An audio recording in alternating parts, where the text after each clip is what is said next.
Hey everyone, it's Fitz with your daily delivery. Hope you're doing well. I am quite good. It's the weekend, a big recruiting weekend as we covered yesterday. We'll have updates on that as news comes in once the players start heading home. Could be interesting. Hey, I'm going to talk about the NCAA today, and they're up to their old tricks. They are that organization's a mess, and we're going to get into it a little bit more in a second. Here's a reminder to subscribe to this YouTube channel, hit the thumbs up, leave those comments, do all that fun stuff. We keep climbing in number of subscribers. I appreciate it so much. And we're sponsored by Melreg Golf Clothing. Link down there in the story with 10% off with that Life of Fits code. Go do it. Just go check them out. You're going to love some of these polos. They're really cool. Hey, the NCAA has a lot of things that should be on its plate. They've got to figure out how to, control the transfer portal, certainly control the NIL space, making sure players are actually doing things for name, image, and likeness as opposed to just getting paid. Because now it's just an open secret. You can pay players. Because the NCAA has spent most of their time pouting that they lost some court cases. They've got a lot of things that they need to do. The realm of college athletics needs some guidelines. They need some guardrails. They need help. The coaches are screaming for help.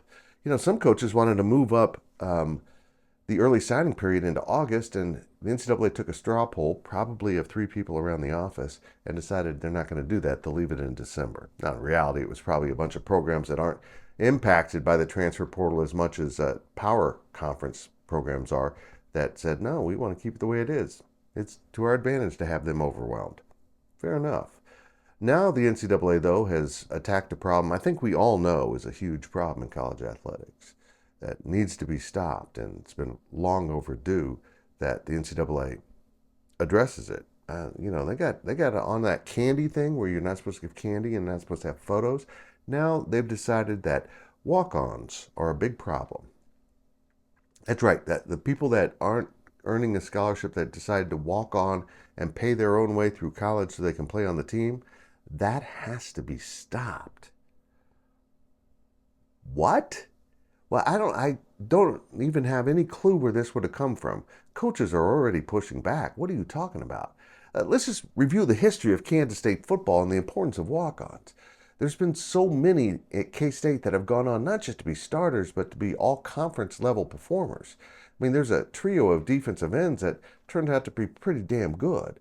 You start with Ian Campbell, and then you got Ryan Mueller, and if you want to go way back, you get Joe Bob Clements, who's now a long-standing coach at Oklahoma State after leaving K-State. They were all walk-ons. Rock Cartwright went from K-State, junior college to K-State to the NFL, but he had to walk on to prove himself. And oh yeah, there's those 2 guys from Riley, Kansas. One of them's named Jordy Nelson. He played 11 years in the NFL. Yeah, that guy. And then there's John McGraw. He played 12 years in the NFL.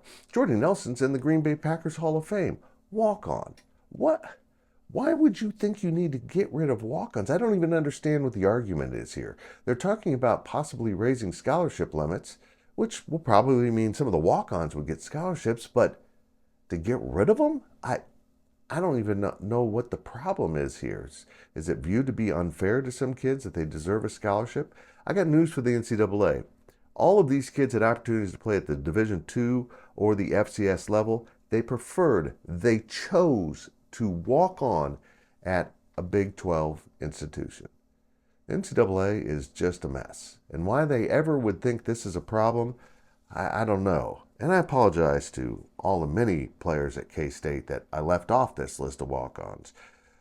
Phillip Brooks, Jack Cantelli, there's too many. Cody Cook, BJ Finney. I could go on all day. Noah Johnson, my guy Nick Walsh. Walk-ons. Oh yeah, by the way, they had a tight end drafted in the 2nd round named Ben Sinnott. This is last year. Walk-on. Yeah, NCAA is a major problem. Get right on that.